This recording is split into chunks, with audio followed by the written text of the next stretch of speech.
from the Tough 17 cast, one of the contestants on the show from Team Sonnen with Team Sonnen. I fight at the Tsunami Gym in Cambridge, and we're here in the Sir Isaac Newton pub in Cambridge to watch the first episode of Tough.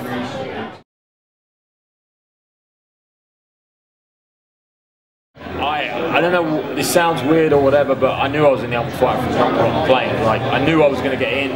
Everything just seemed to line up for me. You know, I just beaten Matteo Peran, and then the tryouts got announced. Robbie said you should go to the tryouts, so I went, and I borrowed money from my friend and my gran to get the tickets. I turned up. Everything just felt like it happened perfectly for me, and after I got to the bottom, when it was the bottom, I was in the bottom 50, you know, after the grappling and get through. Once I got through to the interview stage, I knew I was going to be fine. I went in there and insulted the guy about 50 times, and he loved it.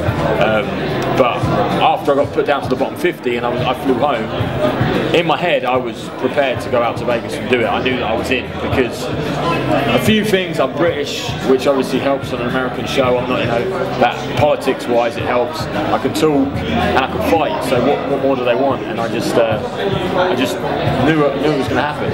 It was a big thing for Luke, and so therefore it's a big thing for us as a team.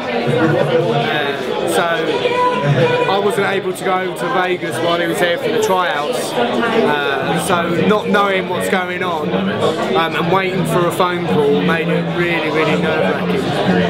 But I have full confidence in him. You know, he's worked really hard, and you know, all his hard work's paid off. The thing is, when Luke first came to the gym, he was this tall, skinny lad. That, you know, there wasn't any raw talent there. You know, he wasn't like sort of naturally gifted, if you say, but he had some attributes that you don't see very often.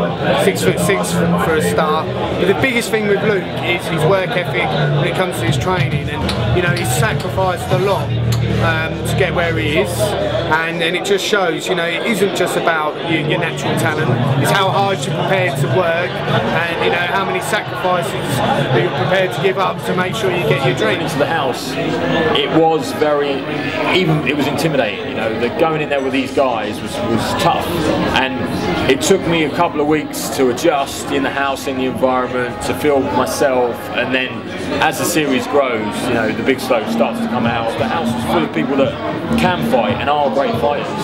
So, I mean, I'm confident and I talk a lot, but I've never ever said anything that's not true. I've never ever made something up. I've always said my feelings and how I feel, and I was exactly the same in the house. It just happened that everyone I was fighting, everyone I was surrounded by, were brilliant fighters and very, very talented. So I think I was still confident, don't get me wrong, but I wasn't as cocky because I didn't have that advantage over the people that I felt I have in the UK. I mean, UK MMA, I am the best middleweight in the UK, no doubt about it. Take Bisping out of the equation, I'm the best middleweight. Even Tom Watson, you know, he's in the UFC now, but I reckon I could have a great fight with Tom. You know, that's where my confidence is at right now, and the Ultimate Fighter House has done that for me. You know, so it's an interesting thing. It's very, very different, and I think as I continue on and you know, I get feedback from more people, I'll just get more confident.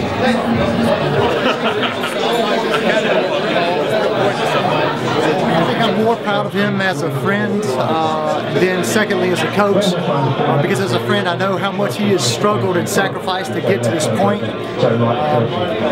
Not going out with the friends on the Friday, Saturday, Sunday, living in the gym, barely able to make ends meet. As a friend, it shows me what type of person he is, and as a coach, I always knew that he'd make it to this point. It was just a question of when.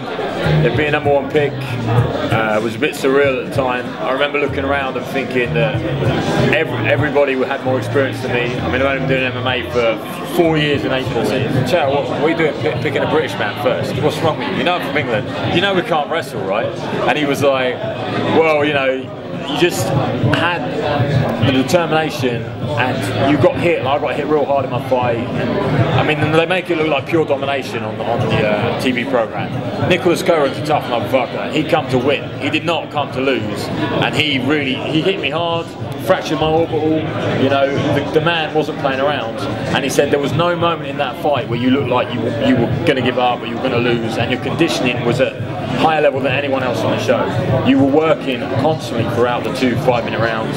You didn't stop, and you know, and you showed me that you wanted to win and that you would put in the effort. So that's why I picked you, and I thought that was pretty cool. So I still said to him we should have probably picked an American, but it's his choice, not mine. I mean, I fight Gilbert Jamal Smith in the first fight, and we played cards together. If I get this right, we played cards together like the night before the fight, or the night before the fight gets announced. And I didn't even know who I was fighting, and we're playing cards together. He knows because Jones has got the pick, so he's playing cards with me.